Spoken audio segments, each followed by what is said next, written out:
Before I dive into this topic, I just want to make sure everyone understands me clearly. I support President Trump. He is one of the best friends Israel has ever had in the White House.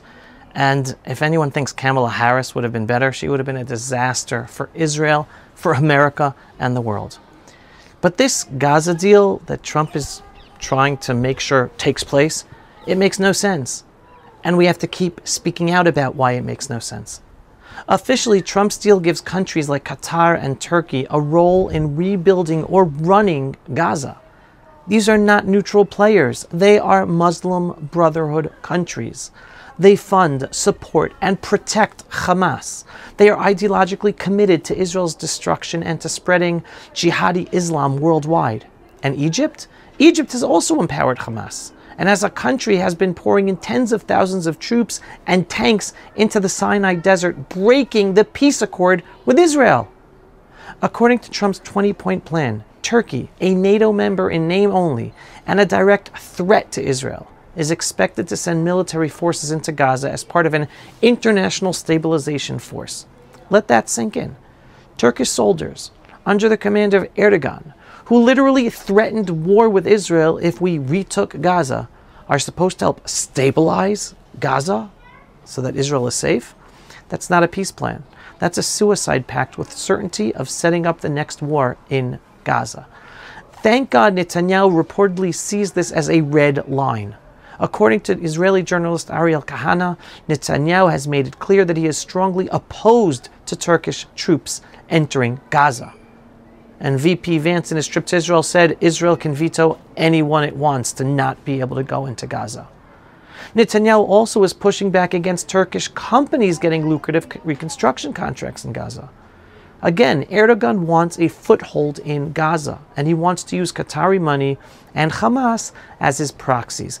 We cannot let that happen. We cannot repeat the mistake of 2005, giving up Israeli control of Gaza to some Arab entity and hoping for the best. We saw what happened on October 7th when we ignore the 1,400 plus years of jihadi Islam at our doorstep. But here's what it gets even more confusing. How did Netanyahu agree to this deal in the first place? Did he not know who was involved? And why are President Trump, Jared Kushner, and Stephen Witkoff still supporting Qatari involvement when even the Saudi Arabians, yes, Saudi Arabia, are saying they want no part of the plan if Qatar is included? That should be the wake-up call. Saudi Arabia, the country that President Trump and Prime Minister Netanyahu are trying to bring into the Abraham Accords to create a historic new trade route to India, understands what's at stake. They don't want the Muslim Brotherhood anywhere in Gaza. And U.S. Vice President J.D. Vance, during his visit to Israel, said that Israel has veto power over which countries participate. That's good. Let's use it. Qatar, Israel must veto Qatar. Turkey, veto. Egypt, we also have to veto. Mark Levin posted on X that the American delegation currently in Israel is pressuring us. Whether that's true or not, I don't know. But he says they're trying to push Israel into accepting this broken deal, even as Hamas continues to violate every term of the agreement.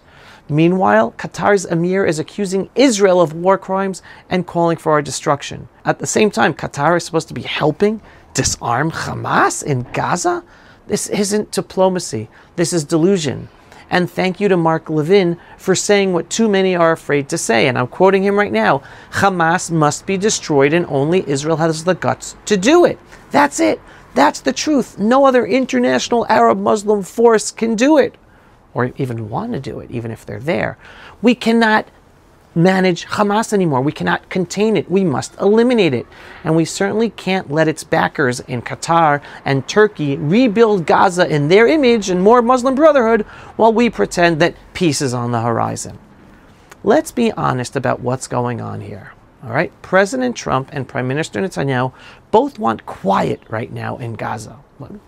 People think that it's over. Why? Probably because they know the real storm is coming from the north and the east. Hezbollah in Lebanon has rebuilt itself with more weapons right on the Israeli border. Again, ISIS-linked forces under Jolani in southern Syria are still massacring Christians, Druze, Alawites, and Kurds. U.S. diplomacy has failed in Lebanon and Syria, and Iran is still a threat. So Israel needs to turn its focus to destroying Hezbollah in Lebanon and neutralizing the Jolani ISIS threat in Syria. But to do that, we need quiet in Gaza. So Netanyahu might have agreed to this bad deal with Trump to buy time. But at what cost? We cannot sell out our long-term security for short-term quiet from Gaza. Gaza must stay under full Israeli control, period. Forever, period. That's the only way to prevent another terror buildup from Iran, Qatar, Turkey, Egypt, or anyone else in Gaza. We cannot let jihadi Islamic countries plant their flags in Gaza under the false label of stabilization or reconstruction with U.S. protection. The jihadi Muslims have waited 1,400 years to establish their caliphate all over the world and take over countries including Israel. They are determined. They are religiously motivated. And when many of them are now influencing policy at the highest levels of Western governments, including, sadly, inside the U.S. administration, the Trump administration, we must be smarter about what's going on. We must be braver, and we must be louder in calling out what's going on. Israel will come out of this stronger. I have no doubt. We will eventually defeat our enemies, but we must not let the wolves back into Gaza while we do it. It's time for clarity. It's time to finish the job. And it's time to say to President Trump, wake up.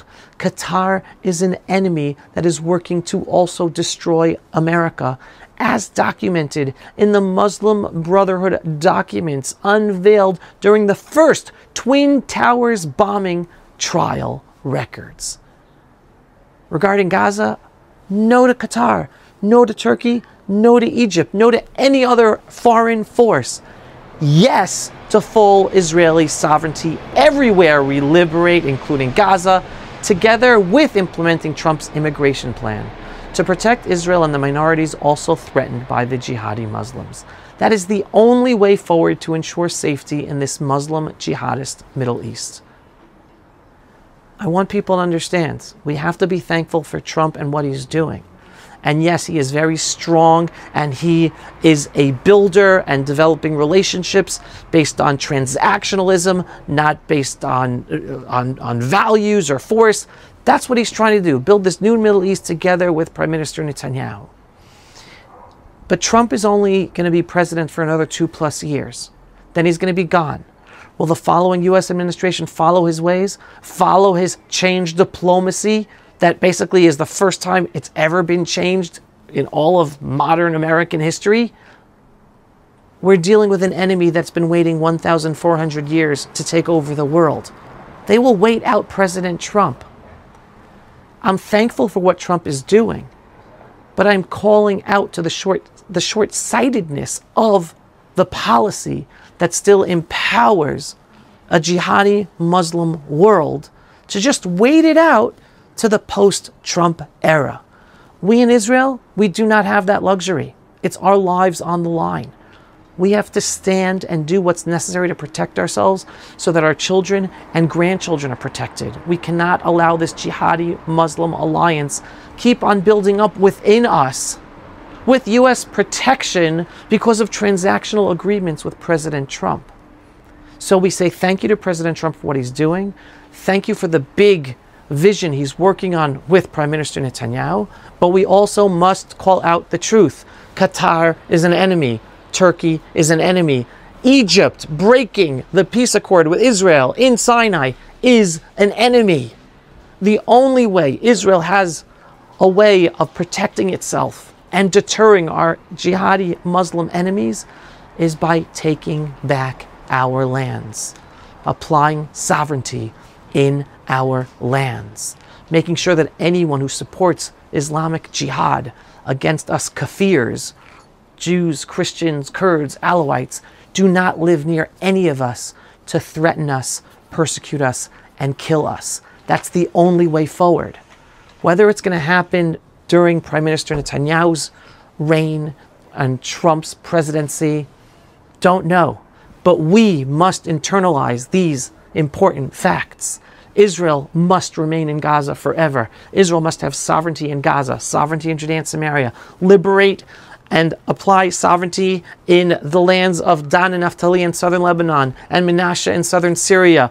Reality has proven to us that whenever we move out of lands, they turn into launching pads for terror. The only way we're able to protect ourselves is by being there and pushing them away. We're going to win this war. Again, this Gaza war is just one battle in the 77-year war of independence for the modern Jewish state of Israel, part of a longer 1,000+ year battle against the Islamic jihad that's been waiting patiently to take over the world, make one country after another Islamic.